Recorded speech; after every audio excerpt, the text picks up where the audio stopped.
O que foi anunciado nas últimas horas deixou os bastidores pegando fogo e os torcedores completamente em polvorosa.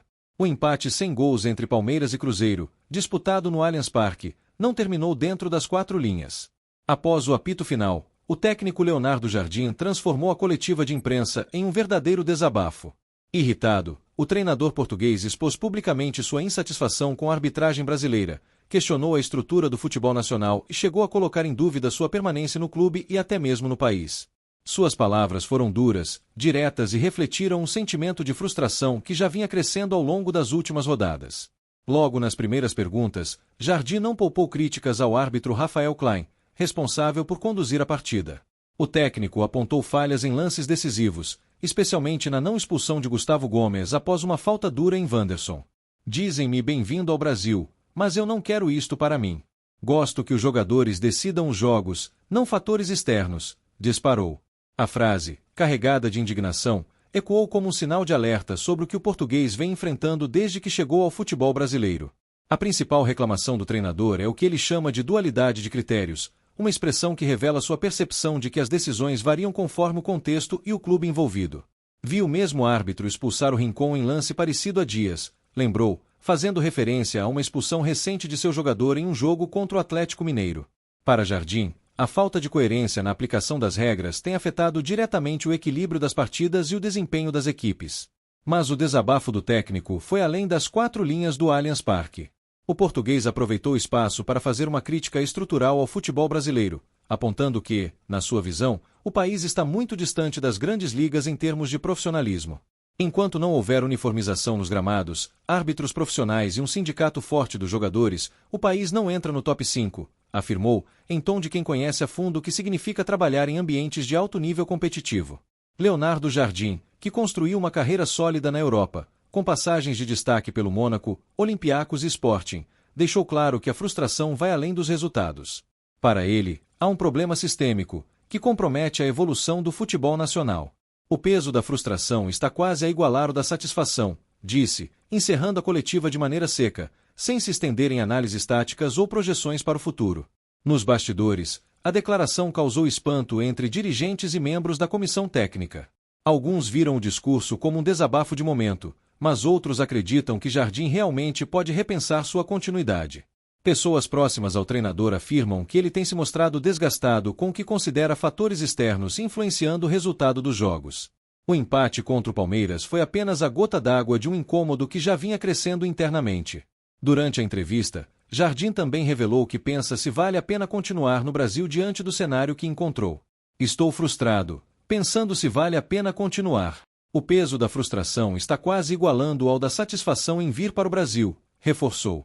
O tom de cansaço em suas palavras deixou claro que o treinador sente um choque de realidade ao lidar com o ambiente do futebol brasileiro, onde a intensidade das críticas, a pressão sobre a arbitragem e a desorganização estrutural muitas vezes se sobrepõem à qualidade técnica e ao trabalho em campo. O Cruzeiro, sob seu comando, tem mostrado evolução tática e consistência defensiva, mas os resultados recentes e os episódios de polêmica com a arbitragem vêm minando a paciência do treinador. Jardim, que sempre se destacou por valorizar o controle e a meritocracia dentro das 4 linhas, sente-se desconfortável em um ambiente que, segundo ele, ainda não atingiu o nível de profissionalização necessário. Eu gosto de controlar o jogo e que os jogadores sejam os responsáveis pelos resultados, declarou. Mas quando isso é tirado de nós por decisões externas, perde-se o prazer. A crítica mais contundente, no entanto, foi direcionada à falta de profissionalização dos árbitros. O técnico lamentou que, em pleno século XXI, o principal campeonato do país ainda seja conduzido por árbitros que não se dedicam integralmente à função. Enquanto um conjunto de profissionais for gerido e arbitrado por um conjunto de amadores, não teremos o campeonato no top 5 do mundo, afirmou, num tom que mesclava tristeza e indignação. O português também ressaltou que, apesar das críticas, tem orgulho do grupo de jogadores que comanda e da torcida celeste, que tem sido incansável no apoio à equipe. Tem um grupo honesto, que trabalha com dedicação, e uma torcida apaixonada que merece mais respeito, disse. Mesmo assim, suas palavras deixaram evidente que a relação com o futebol brasileiro está por um fio. A repercussão foi imediata. Nas redes sociais, torcedores do Cruzeiro se dividiram. Enquanto alguns aplaudiram a sinceridade do treinador, outros o acusaram de chorar demais e de usar a arbitragem como desculpa para resultados medianos.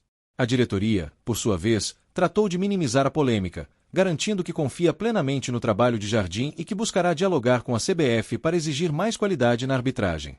Por trás das palavras do técnico, há um grito por mudanças. Leonardo Jardim não é o primeiro estrangeiro a se incomodar com o nível da arbitragem e da gestão do futebol brasileiro, mas sua forma de expor o problema, sem rodeios, reacende um debate necessário. Até que ponto o futebol nacional está disposto a evoluir e se alinhar às práticas das grandes ligas? Ao deixar a sala de imprensa do Allianz Parque, Jardim parecia abatido. Cumprimentou brevemente alguns jornalistas e seguiu em silêncio rumo ao ônibus do Cruzeiro. Nos olhos, a expressão de quem carrega a dúvida que ele mesmo verbalizou: vale a pena continuar assim. A frase ficou ecoando entre os corredores do estádio e entre os torcedores que acompanharam o jogo. Leonardo Jardim, que chegou ao Brasil com o objetivo de elevar o Cruzeiro a outro patamar, agora parece repensar não apenas sua permanência no clube, mas também o seu papel dentro de um sistema que, segundo ele, insiste em não evoluir. Em um cenário de reformulação e busca por jovens talentos que possam garantir presente e futuro, o Cruzeiro parece ter encontrado uma joia promissora na lateral direita. Cauã Moraes, de apenas 19 anos, surgiu como uma verdadeira oportunidade de mercado, uma aposta certeira do departamento de futebol liderado por Pedro Lourenço e do técnico Leonardo Jardim, que vê no garoto o perfil ideal para o estilo de jogo que vem implementando na Toca da Raposa. O jogador, natural de São Paulo, desembarcou discretamente em Belo Horizonte no fim de agosto, horas antes do duelo entre Cruzeiro e São Paulo no Mineirão. Àquela altura, poucos sabiam quem era o jovem lateral que chegava com status de aposta, mas sua trajetória rápida e consistente no Atlético Paranaense já chamava a atenção de olheiros e analistas. O Cruzeiro não perdeu tempo, pagou a multa rescisória e garantiu o atleta até agosto de 2030, em um contrato de longo prazo que demonstra confiança no seu potencial. Desde as primeiras aparições com a camisa azul, Cauã Moraes tem mostrado personalidade e maturidade raras para sua idade. Foram apenas 3 partidas até agora, mas suficientes para despertar entusiasmo entre comissão técnica e torcida. Em campo, o lateral mostra um estilo ofensivo e moderno, participando ativamente da construção de jogadas e se aproximando constantemente do terço final.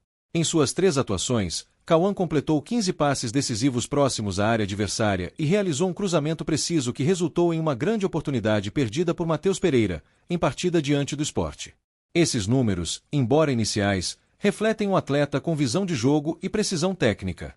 A comentarista Dimara Oliveira, do canal O Tempo Esportes, destacou justamente essas virtudes ofensivas. Segundo ela, o jovem oferece a Leonardo Jardim um tipo de jogador raro no futebol brasileiro atual. Ele tem um apoio ofensivo muito interessante, muita qualidade com a bola no pé e acerto de passe. É habilidoso, driblador, e isso é algo que o Jardim vinha reclamando publicamente. Ele dizia que esperava encontrar mais jogadores dribladores no Brasil e acabou encontrando isso no Cauã. Essa observação é significativa, pois mostra como o perfil do jogador se encaixa perfeitamente no modelo de jogo que o treinador português tenta consolidar no Cruzeiro. Outro analista, Daniel Seabra, também destacou o comportamento do lateral dentro de campo. Para ele, Cauã é um atleta que demonstra muita personalidade e vontade de participar. É um jogador que não se esconde, pede bola o tempo todo e entende bem o sistema tático do Cruzeiro. Acho que é um jogador que entendeu muito bem o esquema do Leonardo Jardim e tem muito a acrescentar para esse esquema já nessa temporada, pontua o comentarista. Defensivamente, Cauã também tem apresentado evolução. Mesmo em poucos jogos, já soma 10 desarmes, 7 cortes e 2 chutes bloqueados. São números que indicam uma rápida adaptação à intensidade do Campeonato Brasileiro, uma das ligas mais físicas e exigentes do mundo. No Atlético Paranaense, seu desempenho defensivo era ainda mais expressivo. Em 14 partidas, acumulou 26 desarmes, 47 bolas recuperadas e 14 cortes. Esses dados mostram que o jovem não é apenas um lateral ofensivo, mas também comprometido com o trabalho sem a bola, algo valorizado por Leonardo Jardim. A história de Cauã Moraes no futebol começou cedo, nas categorias de base do Palmeiras, clube no qual foi formado desde os 12 anos de idade. Lá, conquistou títulos de expressão, como os campeonatos brasileiros Sub-17 e Sub-20, além da Copa do Brasil Sub-17. Jogou ao lado de promessas como Endrick, hoje no Real Madrid, e Estevão, estrela do Chelsea e da seleção brasileira. Essa convivência em um ambiente competitivo e vitorioso moldou sua mentalidade e o preparou para o salto ao profissional. Em 2025, o Atlético Paranaense o contratou, inicialmente para o elenco Sub-20, mas suas boas atuações o levaram rapidamente ao time principal. Com a camisa rubro-negra, disputou 16 partidas, marcou 2 gols e deu uma assistência. foi o suficiente para chamar a atenção de clubes como o Cruzeiro, que, enxergando uma oportunidade de mercado, decidiu agir de forma rápida e estratégica. A transferência, porém, não foi isenta de polêmicas. O Atlético acusou o Cruzeiro de ter agido de forma oportunista ao pagar a multa rescisória sem esperar o fim das negociações para a renovação contratual. O clube paranaense emitiu uma nota oficial repudiando a conduta dos mineiros e prometendo buscar reparação na justiça. Do outro lado, Pedro Lourenço rebateu com firmeza: "Nós não roubamos nada de ninguém. Pagamos, acreditamos e contratamos. Isso é legal e já aconteceu conosco também. Seja bem-vindo, Cauã, você já é querido por todos." O episódio acabou fortalecendo o vínculo entre o jogador e o Cruzeiro, que o acolheu com confiança e expectativa. Em sua apresentação, o lateral evitou polêmicas e mostrou foco total em seu novo desafio. "Estou muito feliz de estar aqui. Vim para trabalhar, aprender e ajudar o Cruzeiro. Meu foco é evoluir e fazer boas partidas", afirmou com serenidade. Com Fagner lesionado e fora de combate por tempo indeterminado, Cauã chegou em um momento oportuno. Inicialmente, seria o reserva imediato de William, mas com a recuperação lenta do veterano e o bom desempenho do jovem, a disputa pela posição tende a se intensificar. Daniel Seabra acredita que, embora ainda não seja o titular, Cauã tem potencial para assumir a posição em breve. Hoje o William é o dono da lateral, mas o Cauã tem qualidade e disciplina para, em pouco tempo, conquistar seu espaço.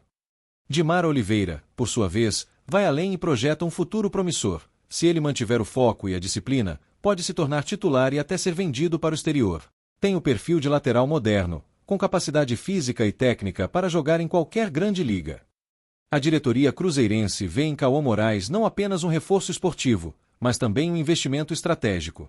Com contrato até agosto de 2030, o jogador pode se transformar em uma das maiores vendas do clube nos próximos anos, caso mantenha a curva de evolução. Sua chegada também reforça a política do Cruzeiro de mesclar juventude com experiência, preparando o terreno para um elenco mais competitivo e sustentável financeiramente. Dentro de campo, Cauã segue conquistando a confiança de Leonardo Jardim. Mesmo com o treinador vivendo um momento de frustração com a arbitragem e o ambiente do futebol brasileiro, o surgimento de um talento como Cauã serve como alento e motivação. O português enxerga no lateral um exemplo do tipo de atleta que ele busca: disciplinado, técnico e com ambição de crescer. A torcida, que sempre valoriza jogadores de entrega e personalidade, também começa a adotar o jovem. Nas redes sociais, elogios se multiplicam a cada boa atuação, e muitos já o veem como sucessor natural de Fagner e William. Com talento, humildade e foco, Cauã Moraes representa não apenas o futuro da lateral direita do Cruzeiro, mas também um símbolo da nova fase do clube, ambiciosa, moderna e sustentada por jovens que enxergam na Raposa o espaço ideal para brilhar. Torcedor, antes de terminar, já se inscreva agora no canal Diário da Raposa Notícias Cruzeiro, ative o sininho e deixe o seu comentário aqui embaixo. Fique ligado, porque o que vem aí pode mudar tudo no Cruzeiro.